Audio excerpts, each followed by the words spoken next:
पंचम दिवस यानी 5वां दिन है। श्री हर हर गंगा के किनारे 88,000 ऋषियों के बीच में बैठे सुंदर आसन पर विराजमान व्यास नंदन सुखदेव जी महाराज कहने लगे, हे उत्तरानंदन परीक्षित, भगवान की कथा को चलते हुए आज 5वां दिन है। कल कथा सुनने को मिली सूर्यवंश की और आज से कथा चलेगी चंद्रवंश की। ये चंद्रवंश कहां से चला? चंद्रवंश कहां से चला? ब्रह्मा जी के पुत्र हुए अत्रि, अत्रि के चंद्रमा, चंद्रमा के बुध, बुध के पुरु, पुरु के आय, आय के नहुस। इन्हीं नहुस महाराज के वंश में आगे चल करके यदुवंश चला। यदुवंश चला, इसी वंश में भगवान श्याम सुंदर ने जन्म लिया।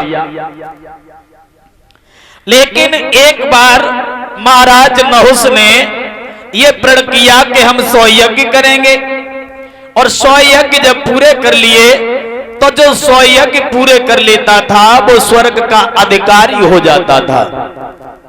स्वर्ग का अधिकारी जब 100 यज्ञ पूरे कर लिए स्वर्ग का अधिकारी हो गया। जब राजगद्दी पे बैठने लगा, स्वर्ग की पहले वाले इंद्र को हटा दिया गया।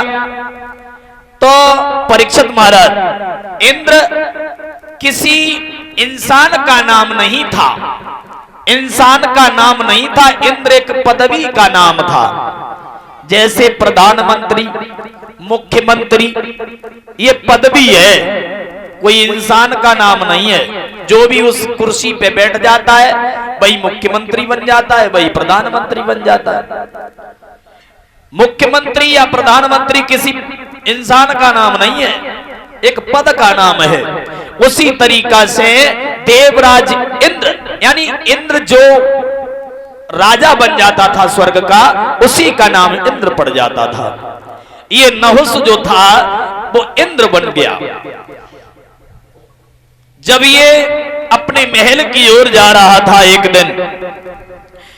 दिन जब महल की ओर जा रहा था तो छत पे खड़ी थी पहले वाले इंद्र की पत्नी। पहले वाले इंद्र की पत्नी को देख के खुश हो गया, सोचने लगा जो तो हमारी नारी बने तो जाना बढ़िया, जो तो बड़ी सुंदर है। और उधर वो स्त्री हंस गई। उसने ये सोचा ये पृथ्वी लोक का मनुष्य है, ये स्वर्ग में कैसे राज्य कर पाएगा। लेकिन बेज समझे जो हमें देख के हंस गई, इसका मतलब है जो हमें देख के पसंद करते हैं।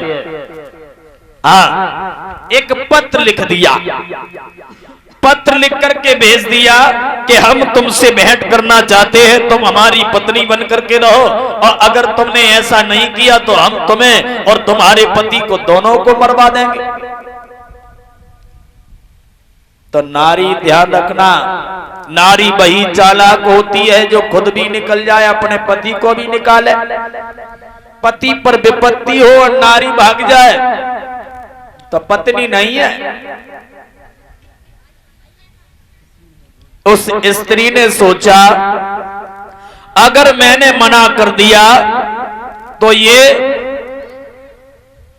मेरे पति को, मुझे दोनों को मरवा देगा। लेकिन ऐसा नहीं, दिमाग से काम लेना होगा। अरे मोटी पतरी कामिनी सबही बिसकी पे,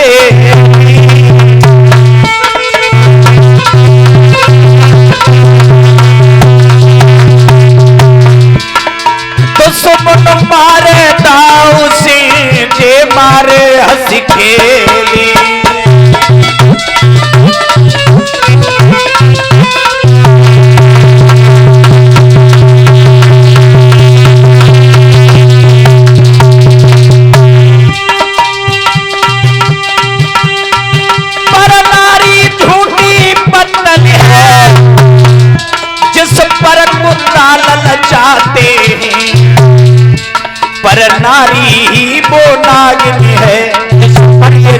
पागल हुई जाते हैं।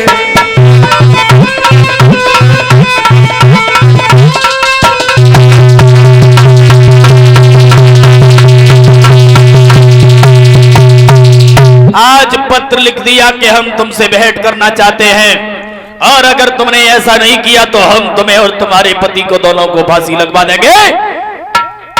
उस स्त्री ने लिख दिया, बिल्कुल हम तुमसे मिलना चाहते, हम खुद ना चाहते पहले भाई पति के लड़ाए बागेटिया का धरो राज्य छिने गो, हम तुम्हारी पत्नी बन करके रहेंगे।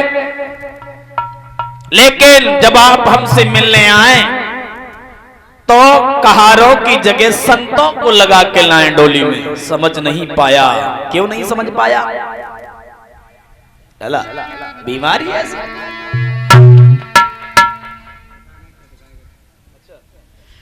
और 101 रुपया श्रीमान कुंवर सिंह साक जी की तरफ से इसी गांव दहेली गुर्द के रहने वाले हैं। अरे कौआ अंधो रात में दिन में उल्लू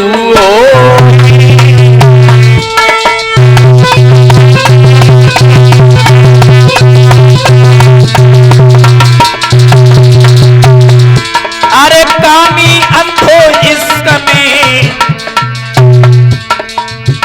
जय जान पड़त ना कोई हो रे राम।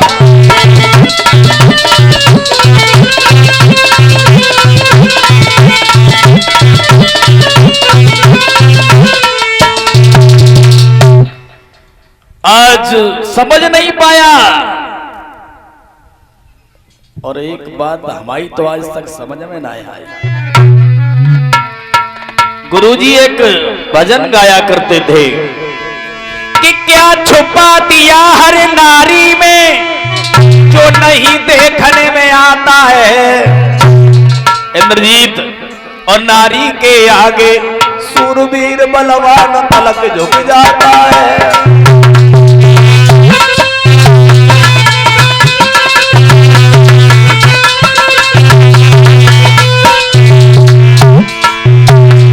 क्या छुपा दिया हर नारी में जो नहीं देखने में आता है।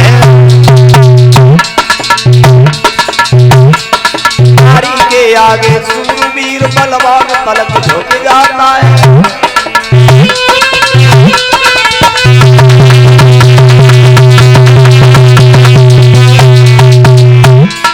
बड़े बड़े ऋषि महात्मा, अरे देवताओं की ओर देखो, क्या देखा इंद्र अहिल्या में, क्या देखा इंद्र अहिल्या में वही अपनी थोड़ी नारी। क्या देखा नीच चंद्रमा ने जो गुरु की ले भाजो नारी।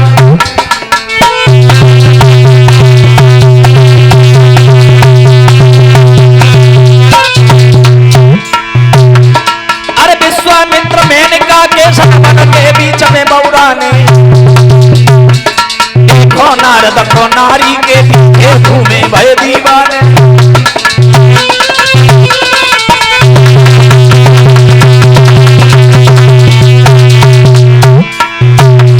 क्या छुपा दिया है नारी में नहीं देखने में आता है।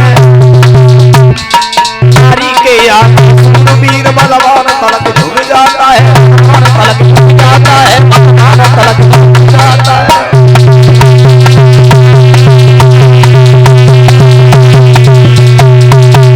समझ नहीं पाया क्या करना है क्या नहीं करना है। कहानों की जगह संतों को लगा दिया। आज कहारों की जगह संतों को लगा के लाया। संतों को उस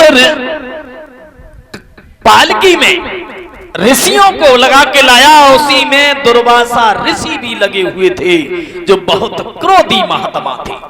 चिल्लाने लगा, तेज चलो, सर्प की भांति दौड़ो। उसी समय दुर्वासा ऋषि ने श्राप दे दिया, सर्प बन गया, अजगर बन करके रहने लगा।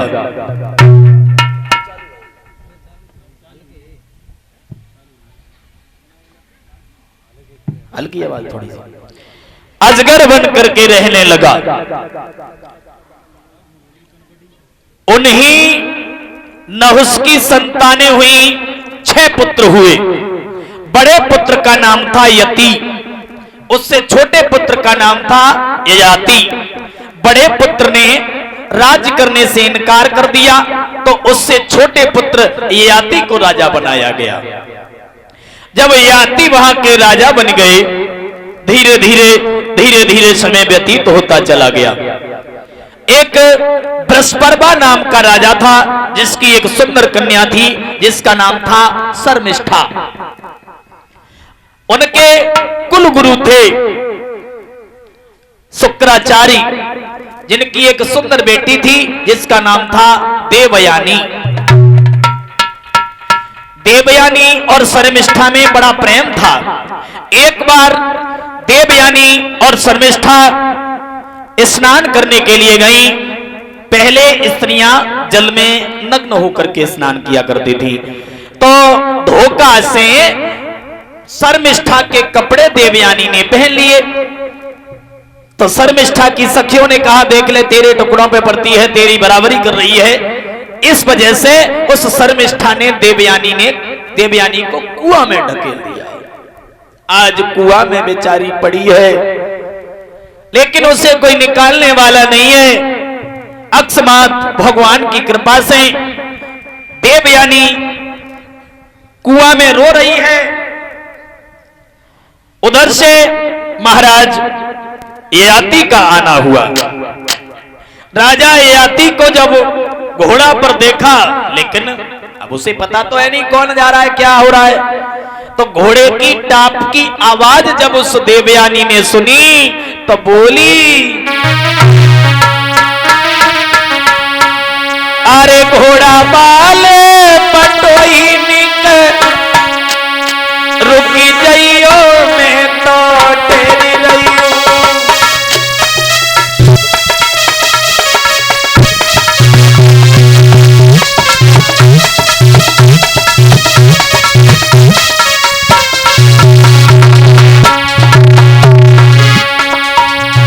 घोड़ा वाले पटोही निक रुकी जाइयो, मैं तो तेरी रही हूं।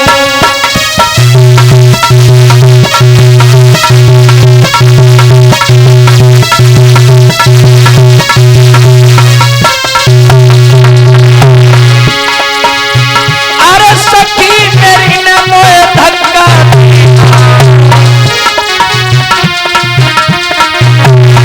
नहीं तरस मेरो पानी की मां। मैं तो तेरी बात हेरी रही हूं, मैं तो तेरी रही हूं। घोड़ा वाले पटोही मैं तो तेरी रही हूं।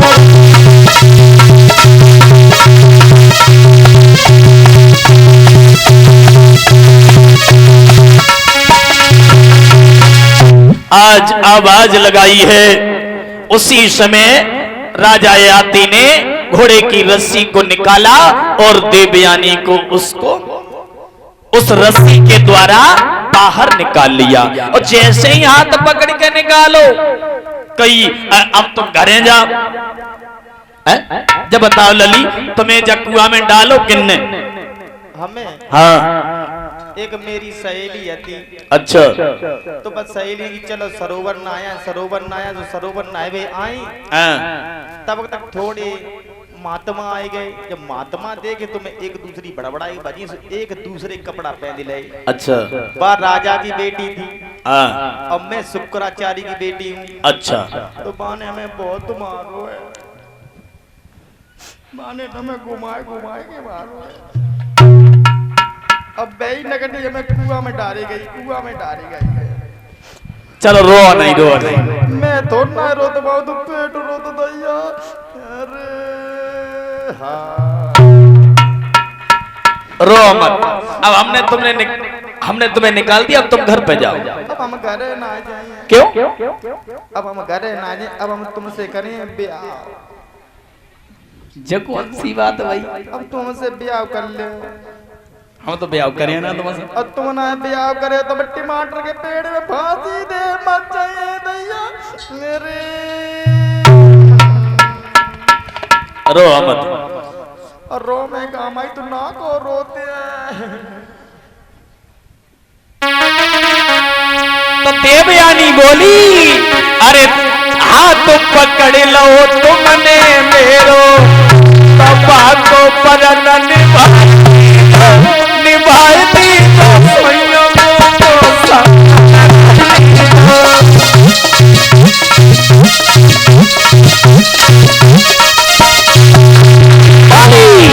अरे हाथ पकड़ लो मेरो तुमने तबा को पर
मुझे अपने साथ ले चलिए, मैं आपके साथ रहूंगी, जैसे आप रखोगे वैसे रहूंगी।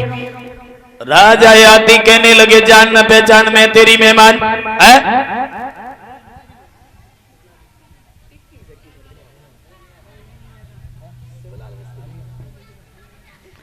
21 रुपया शिवलाल मिस्त्री जी की तरफ से भगवान सुख और शांति प्रदान करता रहे। जान न पहचान मैं तेरी मेहमान, ये कौन सी बात हुई? मैंने तुम्हें कुआं से निकाला, नेकी के संग में बदी। महाराज अब चक्का जो समझो बस ब्याह कर ले, ठीक है। अब सोचने लगे लड़की नहीं सुंदर है, ब्याह तो करना ही है, आज न कर ले, ठीक है। अपने पिता से कहना मेरा नाम याती है और चिट्ठी भिजवा देना, हम बारात लेकर के आएंगे। अब घर पे चली देवयानी और अपने पिता से कहा पिताजी हम इस राज्य में नहीं रहेंगे। क्यों? हम इसलिए नहीं रहेंगे, उस राजा की लड़की ने तुम्हें भिखमंगा कहा, मुझे नौकरानी बताया, इस अनादर से हम तो रहेंगे नहीं। बोले ठीक है चलो। आज सामान को इकट्ठा किया और चल दिए एक गांव छोड़ करके। उसी समय बृहस्पति ने रास्ता घेरी, गुरुजी कहां जा रहे हैं आप? कहा तुझे क्या मतलब है कहीं जाए? नहीं गुरुजी, जिस राजा का गुरु उठ जाए उसका तो नाश होना अति आवश्यक है। गुरुजी हमें छोड़ करके मत जाइए। बोले क्यों नहीं जाए? तेरी बेटी ने मेरी बेटी को नौकरानी बताया, मुझे भिखमंगा बताया, इसलिए हम इस अनादर से नहीं रह सकते। क्या? बोले हाँ, हम इस अनादर से नहीं रहेंगे, हम जा रहे हैं। और 101 रुपया श्रीमान राजवीर सिंह जी की तरफ से, जो गांव जैतपुरा के रहने वाले हैं। भगवान सुख और शांति प्रदान करता रहे, हमेशा धन की बढ़ोतरी होती रहे, समाज का सम्मान मिलता रहे। हम इस अनादर से नहीं रहेंगे। कहा प्रभु मेरी बेटी ने जो भी गलती की है आप सजा उसकी मुझे दे दीजिए। बोले नहीं, जो गलती करता है सजा उसे मिलनी चाहिए। बोलो क्या सजा है? कहा जा सुन, एक शर्त पर रुक सकते हैं, जहां मेरी बेटी की शादी होगी वहां तेरी बेटी नौकरानी बन करके जाएगी और मेरी बेटी रानी बन करके जाएगी। इस बात पर मंजूर तो ठीक, वरना हम तो चले। कहा ये शर्त आपकी हमें मंजूर है। आज कहा कि शर्त मंजूर है, उसी समय रुक गए। अब देवयानी सोचने लगी मौका बहुत अच्छा, चलो हम का चुकाएंगे। बोली ए पिताजी तुम्हें आज न कल हमारा ब्याह तो करना ही है। बोले हाँ ब्याह तक शादी तो करनी है और हमने एक लड़का देखो, लड़का बड़ो अच्छा है, अगर बाईसन कर दे तो। हाँ हाँ बताओ क्या नाम है उसका? कहा वो राजा हैं याति, उनके साथ में, घर खानदान का पता नहीं है लेकिन हमें बड़ा ही अच्छी लगी। उन्होंने हमें कुआं में से निकाला। बोले ठीक है अगर तुझे लड़का अच्छा लगा तो शादी कर, तेरी घर खानदान से थोड़ी करना, लड़का से करने। देवयानी सोचने लगी बन गई बात। उसी समय चिट्ठी भिजवाई, चिट्ठी भिजवाई, चिट्ठी को पढ़ करके महाराज याति बारात लेके पहुंचे। शादी भाई लला, अब बेका धरती पे पांव धरती है।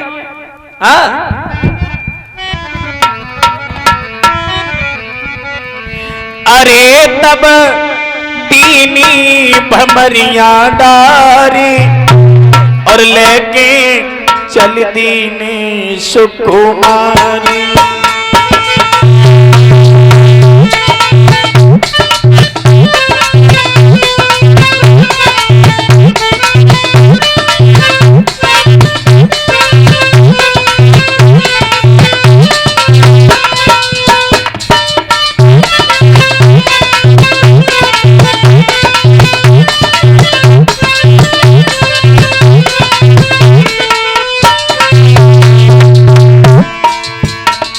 शादी भई अति खुशी लली के मन में, जाऊं प्रीतम के अब संग में।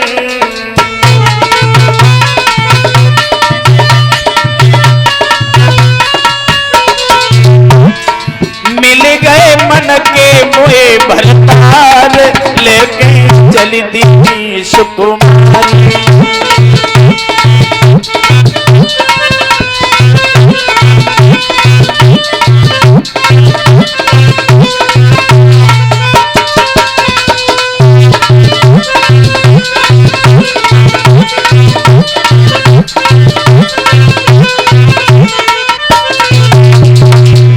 शादी जब हुई महाराज याति के साथ में, देवयानी बोली मैं खुद तकलीफ उठाऊंगी, प्रीतम संग समय बिताऊंगी।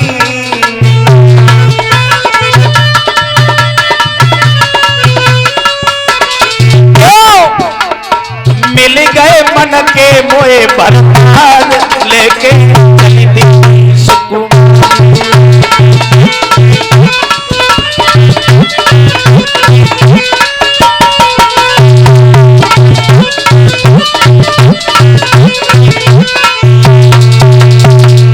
विवाह करके जब लौट के आए हैं, बड़ी खुशियां मनाई जा रही हैं।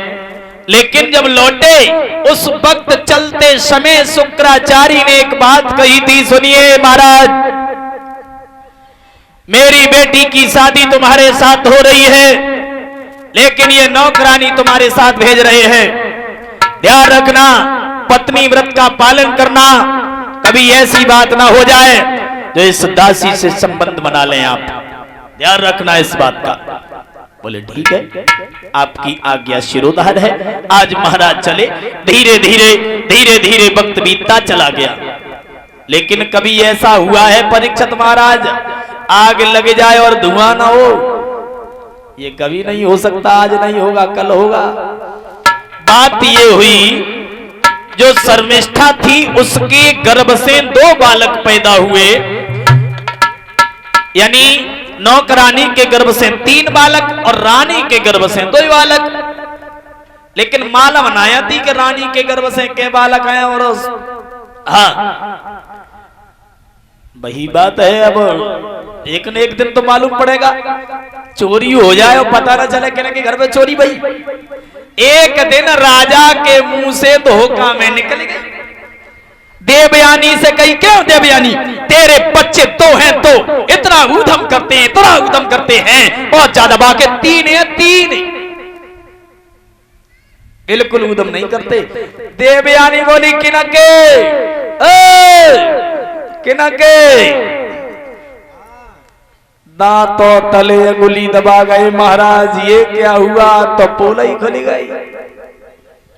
उसी समय वो रानी समझ गई कि मेरा पति मुझे धोखा देकर के दासी के पास में चला गया।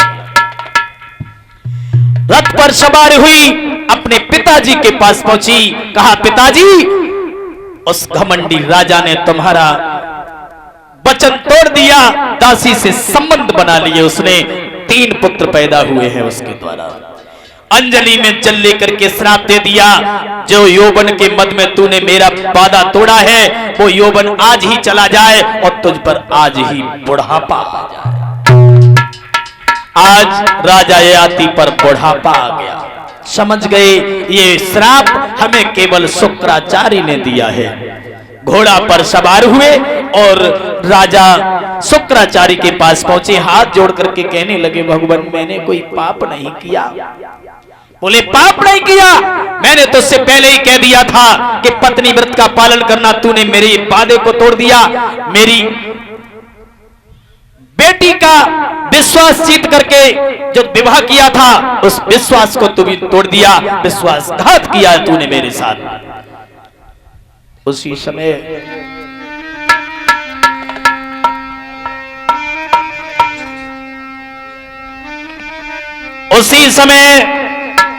कहा महाराज ययाति ने, महाराज मैंने गलत नहीं किया।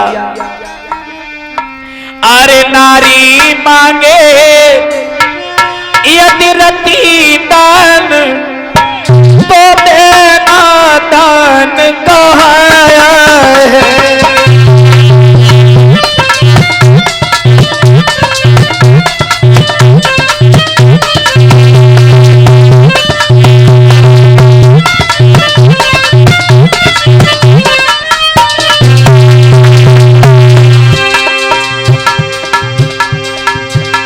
और 101 रुपया श्रीमान अनुज शास्त्री जी की तरफ से, जो सरावल के रहने वाले हैं, भगवान सुख और शांति प्रदान करता रहे। नारी मांगे यदि रति दान तो देना दान काया है। बतलाओ फिर हे महाराज इसमें मेरा दोष क्या है।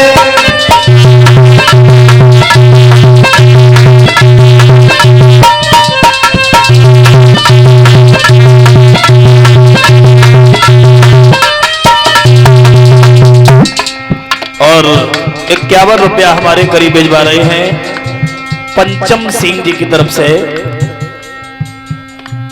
कंचन सिंह, अच्छा कंचन सिंह जी की तरफ से, जो नौपति के रहने वाले हैं। ऐसा करने का कोई भी शास्त्र में अगर प्रमाण है, मेरे कहने में दोष न हो तो दास को यौवन दान मिले।